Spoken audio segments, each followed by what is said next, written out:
Hola, ¿qué tal? Bienvenidas y bienvenidos a Democracia en la Mesa. El día de hoy hablaremos sobre las acciones de observación electoral que se realizaron durante las pasadas elecciones en torno a la participación político-electoral de personas en situación de discriminación y vulnerabilidad.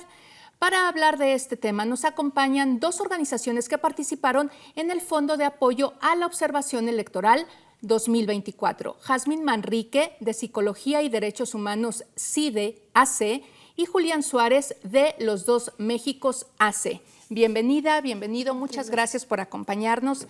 Y bueno, me gustaría empezar hablando de cuál consideran, desde su experiencia, que es la importancia de incluir en la observación electoral tanto a la población con discapacidad como de pueblos originarios que ha sido pues históricamente vulnerable, ¿no? Quien quiera empezar. Bien, si quieres, Sí. arranco yo. Bien, es incluirlos en todo lo que es los procesos democráticos.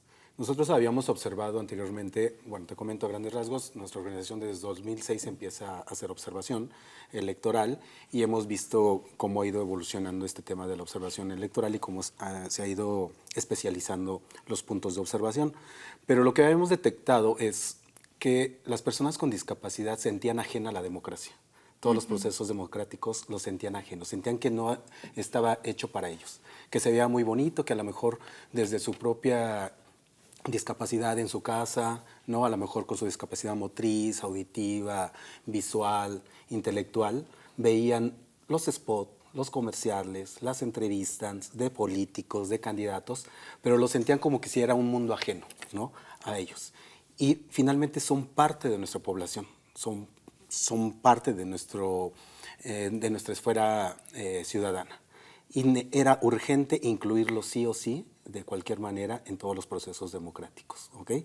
Buscar los mecanismos para que esa democracia no solamente fuera en papel, sino que se materializara en hechos concretos, ¿no? Y que se diera las herramientas para que pudieran ejercer primero su derecho a votar y poco a poco a también ser votados, ser incluidos en las listas de candidatos, en darles espacios de toma de decisiones, escuchar su voz, sus propuestas, sus necesidades y que ya no solamente vean la democracia desde un sillón, desde una cama, en postración, sino que tengan los elementos y las garantías para poder participar ya de manera más activa. Y las condiciones, ¿no? Las condiciones. Porque de pronto las garantías están dadas, pero las condiciones no. Claro, ¿no? sí, porque si antes no había, por ejemplo, en nuestro caso que vemos lo que es derechos político-electorales de personas con discapacidad, anteriormente, por ejemplo, se instalaban casillas en escuelas, en un segundo piso,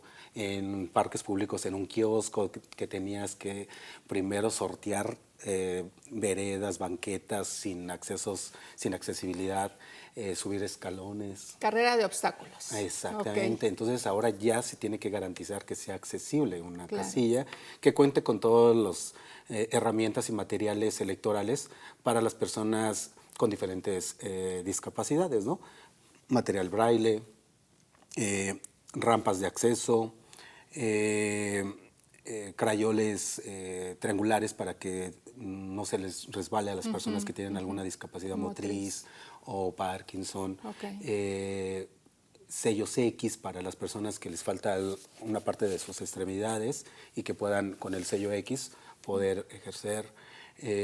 Protocolos de atención, ¿no? Para que las personas tengan prioridad, las personas con discapacidad tengan prioridad en la fila y que no estén en su silla de ruedas varios minutos o con sus muletas, ¿no? Ahí esperando a que los atiendan, sino que tengan esa prioridad por sus propias condiciones. Y sobre todo también sensibilizar a los funcionarios de casilla con una buena capacitación y a los mismos ciudadanos que también colaboren en facilitar a las personas con discapacidad de ejercer su voto, ¿no? Pues con esa empatía claro. de que casi todos tenemos algún familiar con discapacidad, algún algún abuelo, papá que ya está transitando en algunos estadios de discapacidad y que quizás a lo mejor hemos sufrido algún accidente y también hemos estado en condiciones de discapacidad. Muy importante. Y que tarde o temprano vamos a transitar. Claro. ¿no? Sí, no, eso no nos es ajeno, ¿no? Eso es correcto. Entonces tenemos que lograr alimentar esa empatía. Perfecto. Para saber. Ahorita vamos a ir un poquito más a detalle de tu proyecto. Perfecto. Jazmín, cuéntanos desde el lado de las poblaciones con las que ustedes trabajan, población originaria, específicamente mujeres, ¿cómo ha sido esta experiencia? ¿Cuál es la importancia de que se ponga acento en esta población? Sí, claro. Pues comentar que nuestra organización Psicología y Derechos Humanos lleva más de 15 años trabajando, difundiendo y promoviendo el derecho a la participación ciudadana. Nos centramos en mujeres, sí, pero mujeres rurales y originarias. ¿Por qué? Porque si de por sí estamos catalogadas como una población vulnerable, siendo parte de una comunidad indígena, también somos vulnerables al ser mujeres. Sí, es una intersección. Sí, entonces lo que nosotros hacemos es promover el derecho a esta participación, buscando alternativas donde podamos hacer énfasis en la organización comunitaria. Ok, ¿y cuál es la característica de su proyecto de observación específicamente? Sí, el poder incluir a más de 25 mujeres en esta actividad de observación. Comentarte que es la primera vez que se ve en la región Otomí Tepehua, Náhuatl. ¿En qué estados tienen presencia la región Otomí? Si sí, claro. Estamos en el estado de Hidalgo, en 4 municipios. Son el municipio de Tenango de Doria, San Bartolo Tototepec, Huehuetla y San Bartolo. Y en esos 4 municipios se desplegaron a 25 mujeres observadoras en este proceso electoral. Sí, fueron más de 25. Más de 25. ¿La primera vez que sucede? Es la primera vez que sucede en la región. ¿Y cuál crees que sea la importancia de esta inclusión, de que haya esta participación de no solamente de población originaria, sino específicamente de mujeres? ¿Cuál es el peso que tiene? Pues que estamos logrando integrar a esta población que se ha catalogado como población vulnerable. Las mujeres tienen menos voz y menos voto en las comunidades por cuestiones de usos y costumbres que limitan el pleno ejercicio del derecho a la participación. Y bueno, también pues limita como otros procesos, ¿no?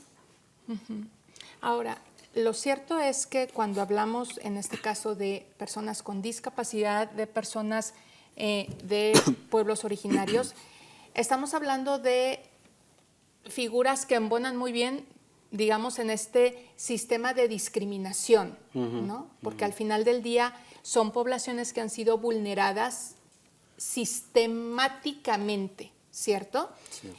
Hablábamos un poquito hace rato que no nos faltan leyes, nos faltan de pronto la manera de irlas aterrizando y que sean una realidad. Esta tarea de observación electoral abona justo a eso, claro, a que las leyes se hagan, tengan forma en lo cotidiano. Sí, porque se visibiliza un tema que todos lo vivimos, ¿no? Todos lo presenciamos, pero que no habíamos centrado al tema de cómo lo padecen quienes sufren o viven en esa situación, ¿verdad?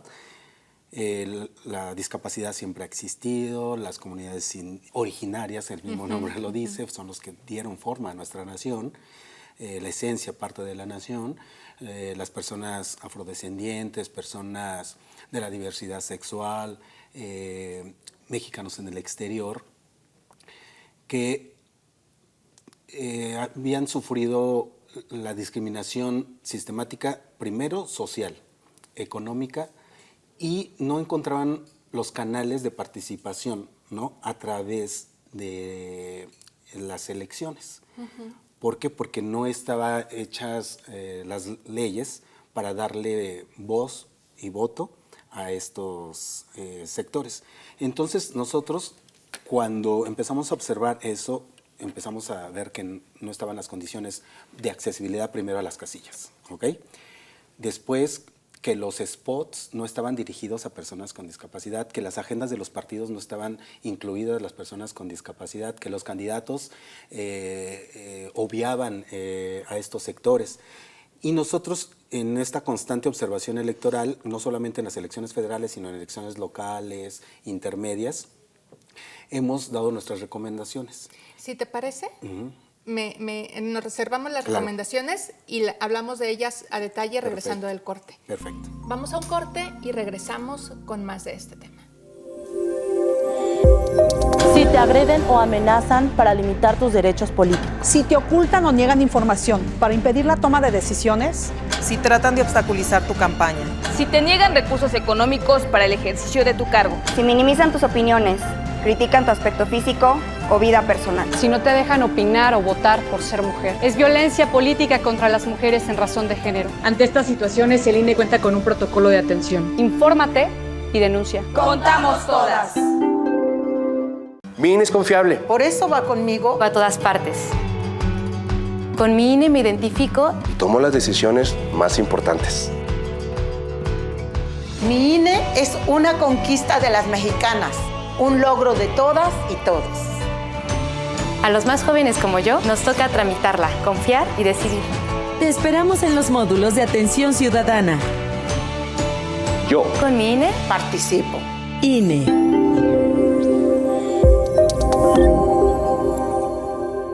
Estamos de regreso. Estamos hablando de la participación político-electoral de personas en situación de discapacidad y vulnerabilidad. Y para seguir con el tema con el que nos quedamos antes de irnos al corte, nos estabas hablando de las recomendaciones que se hicieron a través del proyecto que encabeza tu organización. Claro. Sí, planteábamos antes del corte que hemos visto cómo ha avanzado todo lo que es los trabajos de observación electoral. Nosotros estamos desde el 2006 observando.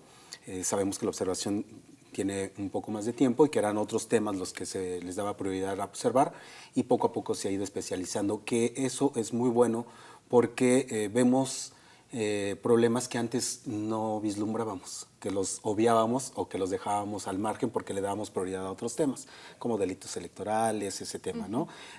Acarreos y eso. Ahora ya el tema está más especializado y afortunadamente hay organizaciones que ponen el ojo en esas nuevas particularidades de la observación electoral.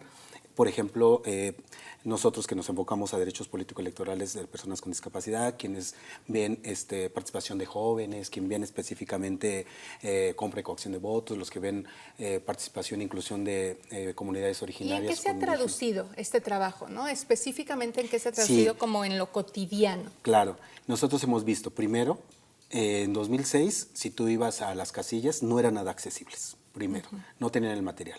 Y lo más preocupante es que los funcionarios de casilla, no estaban capacitados, y no porque ellos no quisieran, sino que a veces no había los materiales de capacitación o los procesos de capacitación adecuados para hacerles llegar la información necesaria para saber cómo atender a una persona con discapacidad en el momento de que llegara a ejercer su voto, ¿verdad? Y ahora, ¿ha ido mejorando? Sí, ha ido mejorando bastante, y debemos estar nosotros como muy congratulados que es también gracias a la observación electoral todos esos avances. Y de hecho México es un referente a nivel internacional en cuanto a que hemos logrado avanzar bastante en la participación específicamente de las personas con discapacidad. Eso es importante, por supuesto, de señalar, pero me parece que vale la pena retomar el tema de la capacitación. ¿Cómo lo vivieron las personas de tu organización que participaron como observadoras? Sí, realmente nosotros hicimos la propuesta de este proyecto, aún sin tener como un resultado del fondo de apoyo. Presentamos nuestra propuesta para trabajar en conjunto con las mujeres. Mencioné que trabajamos con mujeres originarias y rurales. Entonces, hemos difundido mucho la participación política. Lo que hicimos fue hacer la invitación cuando vimos que se podía acceder o se podía tener este cargo de observador electoral. Invitamos a las mujeres y las mujeres accedieron a participar. Después de eso presentamos nuestro proyecto ya sabiendo que existía la convocatoria, y pues felizmente nos aprobaron el proyecto. Pero pues esa iniciativa fue de nosotras, porque lo que buscamos es incluir a más mujeres en la participación de la política de sus comunidades y de su municipio y de su estado, por supuesto. ¿Y cómo fue la capacitación? ¿Cómo la vivieron? Bueno, la capacitación fue primero en el portal. el curso que se toma. Después lo tradujimos a la lengua originaria, que es el otomí. ¿Ustedes? Nosotros. Llevamos esta información, la compartimos y la estudiamos en conjunto para que al desempeñar nuestro cargo como observadoras, pues ya tenemos la información en nuestra lengua materna. Qué importante. Sí. ¿Y cómo vieron en este respecto a las personas funcionarias de casilla? Porque pues ellos ni hablan su lenguaje, ni estaban familiarizados con esta dinámica que ustedes traían. ¿Cuál fue la respuesta? Pues realmente tuvimos respuestas favorables y no tan favorables. Entre las no tan favorables es que aún ya con nuestro gafet de observadoras se nos impedía acceder a los lugares donde estaban instaladas las casillas, ¿no? Porque algunas comunidades todavía se rigen por usos y costumbres. Existe una organización interna que nos limitó un poco para acceder a este proceso electoral y poder estar presentes. ¿Por ser mujeres o por no pertenecer a la comunidad? ¿O un poco de las dos? Por usos y costumbres. Por usos y costumbres, por desconocimiento de la función que desempeñábamos y también pues por el hecho de ser mujeres. Me gustaría, ahora, sí, porque nosotros, además de que observamos también el tema de las personas con discapacidad, por ejemplo, en 2015 en Chiapas fuimos a hacer una observación electoral y específicamente nos enfocamos a grupos de usos y costumbres, y nos enfrentamos a eso, que desconocían primero la figura del observador electoral, los derechos y obligaciones del observador electoral, y ellos pues tienen su organización, ¿no? Entonces nosotros lo que teníamos que hacer es, primero, antes de llegar y somos observadores, sí teníamos que acercarnos al funcionario de casilla y pedirle permiso, ¿no? Decirle, oye, venimos a observar, nada más que todo esté tranquilo, y no, pues ahora sí que no enfrentarlos, ¿no? Porque pues esos son sus usos y costumbres y su forma de organización, y en algunas ocasiones entendían y nos dejaban observar, y en otras ocasiones como que nos traían como que un marcaje, ¿no? Personal, pero pues es parte también de la difusión, de que ellos no sabían y desconocían que hay esta figura. Creo que eso es parte de la tarea de difusión, a lo mejor las áreas de oportunidad, ¿no? Cuando capacitaron a los funcionarios de casilla, decirles, pueden llegar, ¿no?, observadores, y pues debes de permitirles pues que accedan, que tomen fotos, ¿no? Y es que también ese tema de las fotos, muchos no, por sus costumbres no permiten que les tomen fotos participando, ¿no? Ahora, también es importante, hablando de difusión, no quisiera dejar de señalar el tema de que estamos hablando aquí de difusión a las personas que están como funcionarias de casillas, pero también la difusión a la ciudadanía, ¿no? Específicamente de estos grupos en vulnerabilidad, para que sepan que están los detalles de accesibilidad, que ya se están poniendo atención en los detalles, por ejemplo, de comunicación, de lenguaje, de traducción, de interpretación, según sea el caso, pero que la gente lo sepa, porque si no, también si esa parte no se cubre, pues queda un poco al aire el esfuerzo, ¿no? ¿Cómo estuvo el tema de difusión a ciudadanía? De hecho, nuestro proyecto en 2018 se enfocó precisamente en las estrategias de difusión y promoción de los derechos político-electorales por parte de las autoridades electorales, CINE, Tribunal, FEPADE, los OPLES. Porque como habíamos dicho anteriormente, está perfecta la ley, está perfecta las herramientas en el papel, pero si la gente lo desconoce, ¿cómo va a participar? Entonces, no sabían, por ejemplo, muchas personas con discapacidad, que ellos ya tenían accesibilidad en las casillas, que había material braille, que había las herramientas, si tenías alguna amputación en alguna de las extremidades superiores, que si tenías discapacidad visual y necesitabas apoyo de algún funcionario de casilla para que te llevara a la mampara y te dijera en cuál estaba la casilla para que pudieras votar por tu partido. Pero si todos los desconocen, ellos siguen viendo lo ajeno. Entonces, nosotros pugnábamos para que hubiera mayor difusión. Claro. Que de hecho en el INE está la máxima difusión, es una de los principios de la máxima difusión, y que a veces se cumple y a veces no se cumple. Nada más para redondear en esta ocasión, en esta elección federal, se vivió por primera vez el voto en casa o voto anticipado, en donde funcionarios del INE iban a las casas, domicilios de las personas en postración o con discapacidad, para que pudieran votar desde su casa o desde el hospital, pero casi nadie se enteró. De hecho, nosotros como organizaciones no nos enteramos hasta el final, ¿no? Entonces, un área de oportunidad. Sí, porque ahí. sí ya está, que es un buen elemento, pero la difusión fue, creo que, limitada. Gracias. Y en términos de población originaria, sí se hizo difusión. Las mujeres originarias sabían que había mujeres observadoras que estaban como velando por su derecho de participación. Sí, de hecho, bueno, en el curso que tradujimos a lengua materna, identificamos las leyes con las que contamos. Hay una ley en Hidalgo que pues declara que tiene que haber un proceso electoral con paridad de género y representación proporcional. Toda esta información la compartimos en Otomí y también hicimos una campaña de difusión donde hicimos spots, videos, audios, donde se tradujeron a Otomí, a Tepehua y a Náhuatl. Entonces, pues durante el proyecto estuvimos como difundiendo estos spots para que la población pudiera escuchar de su propia lengua esta información. Qué importante la identificación y la representación, ¿cierto? Bueno, pues nos vamos a ir a un corte y regresamos al último bloque de este programa. Mi INE es confiable. Por eso va conmigo. Va a todas partes. Con mi INE me identifico Y tomo las decisiones más importantes.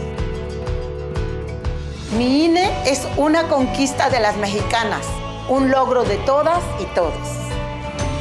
A los más jóvenes como yo, nos toca tramitarla, confiar y decidir. Te esperamos en los módulos de atención ciudadana. Yo. Con mi INE, participo. INE. Ya están disponibles los últimos resultados del monitoreo que realizaron el INE y la Universidad Autónoma de Nuevo León.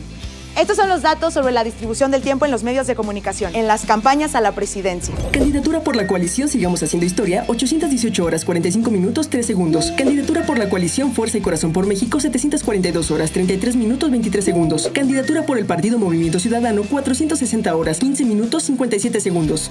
Dale clic y conoce más. INE.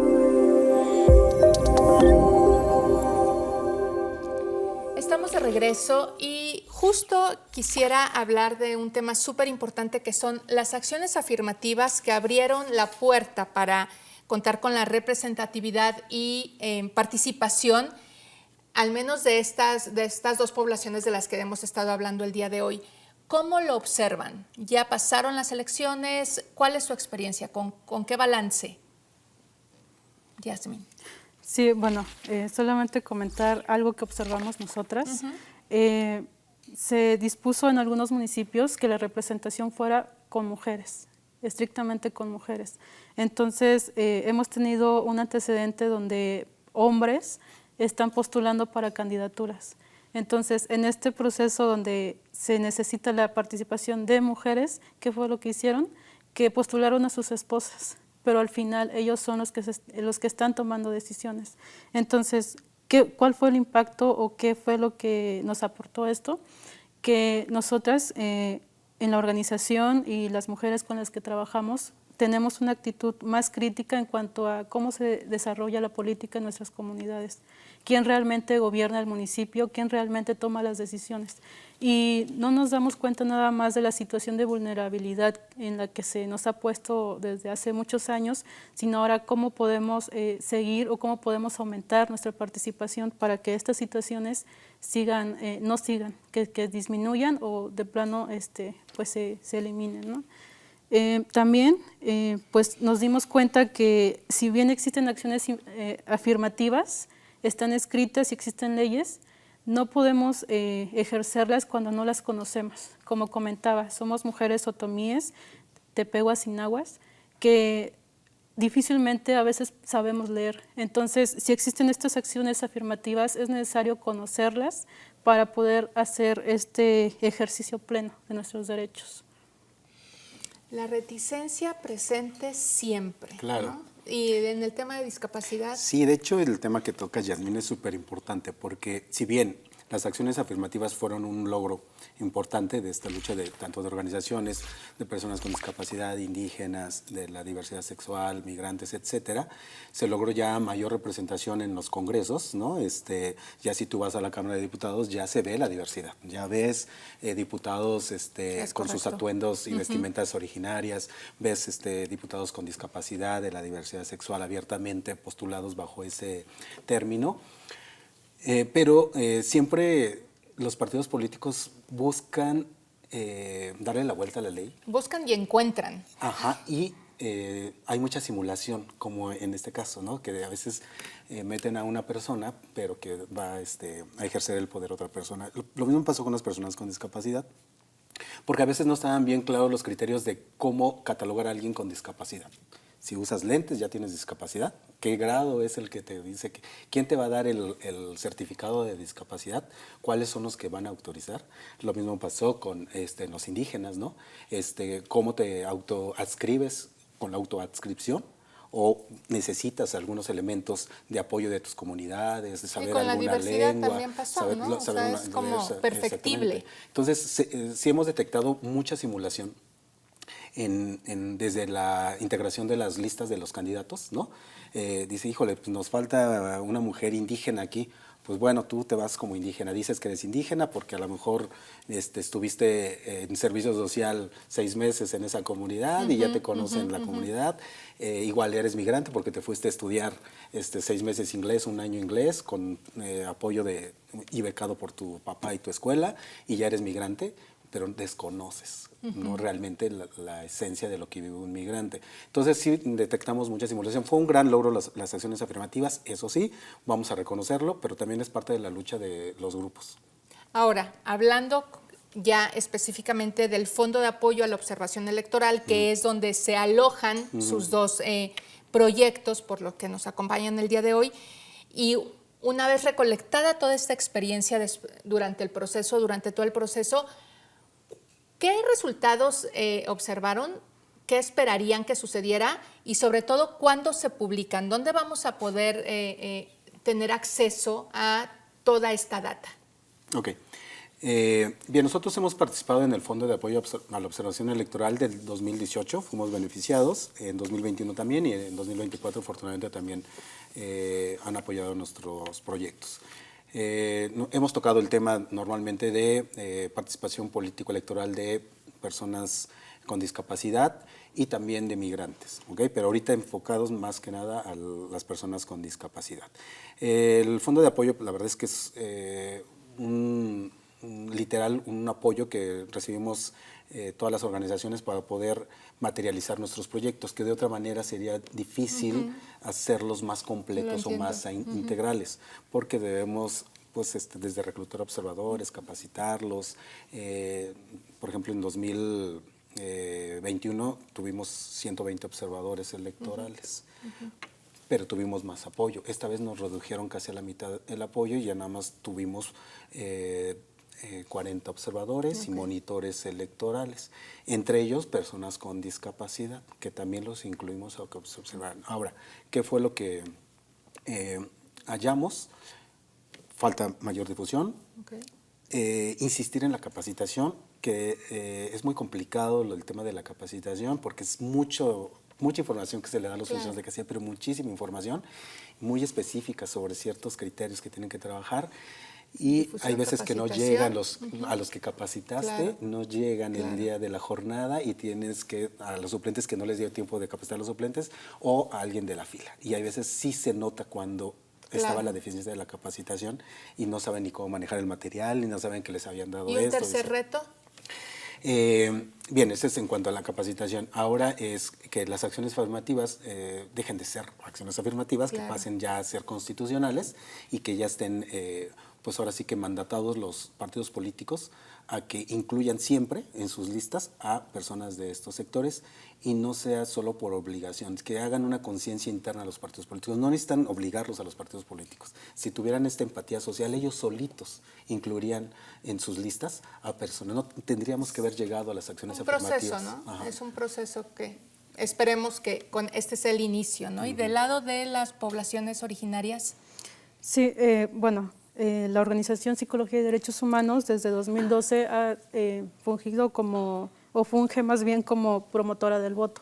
Entonces hemos participado en diferentes actividades y proyectos. También participamos en la elección del presidente en México 2012-2018.